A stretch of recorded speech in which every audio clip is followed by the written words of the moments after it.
الله الرحمن الرحيم.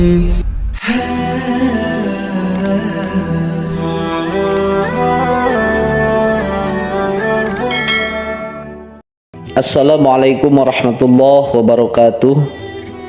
Bismillah, alhamdulillah, wassalatu wassalamu ala rasulillah wa ala alihi wa sahbihi wa mawalah. Puji syukur alhamdulillah, pada kesempatan ini kita dapat berjumpa kembali di channel Gubuk Santri.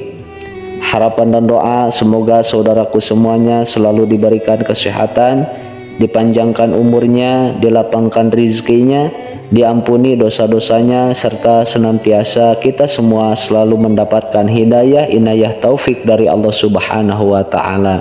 Amin ya Rabbal Alamin.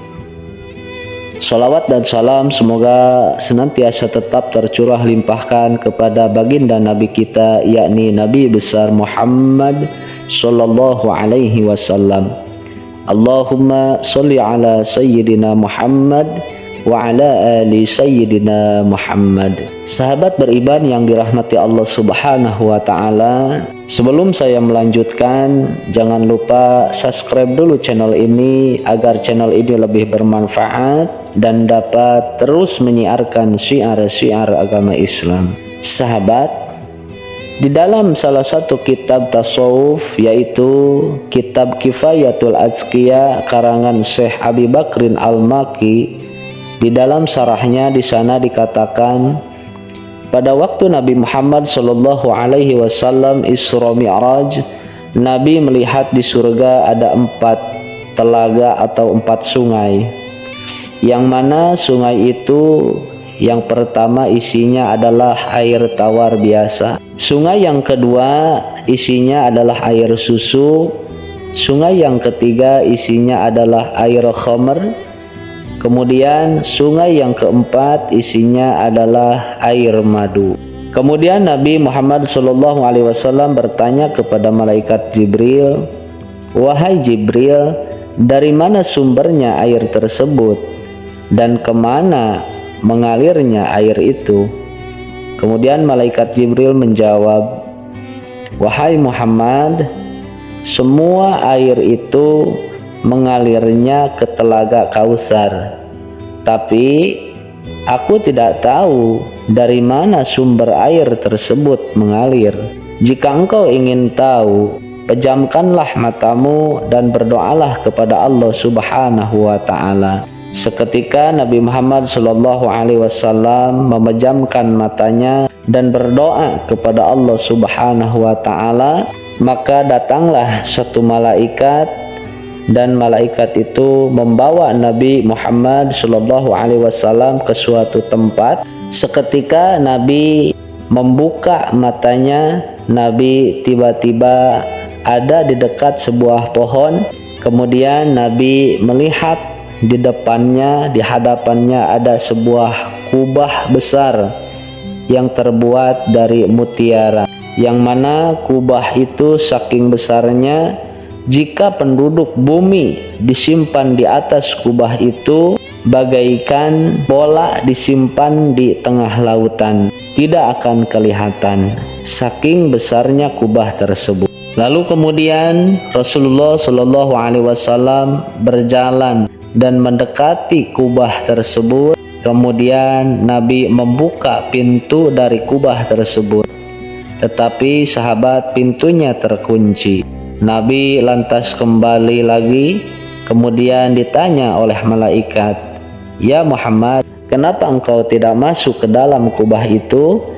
Kemudian Nabi menjawab, "Bagaimana aku akan masuk sedangkan pintu kubah itu terkunci?" Kemudian malaikat menjawab, "Jika engkau ingin tahu kuncinya, wahai Rasulullah, bacalah Bismillahirrahmanirrahim." Kemudian Nabi kembali dan membuka pintu kubah itu sambil membaca Bismillahirrahmanirrahim, maka terbukalah pintu kubahnya.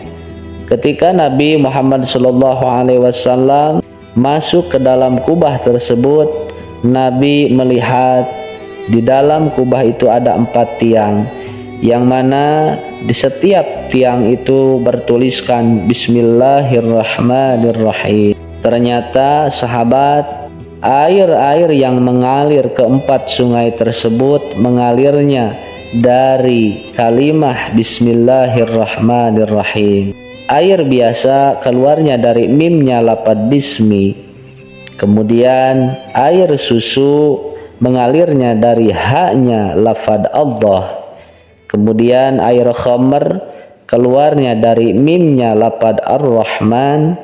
Yang terakhir air madu keluarnya dari mimnya lafaz Ar-Rahim.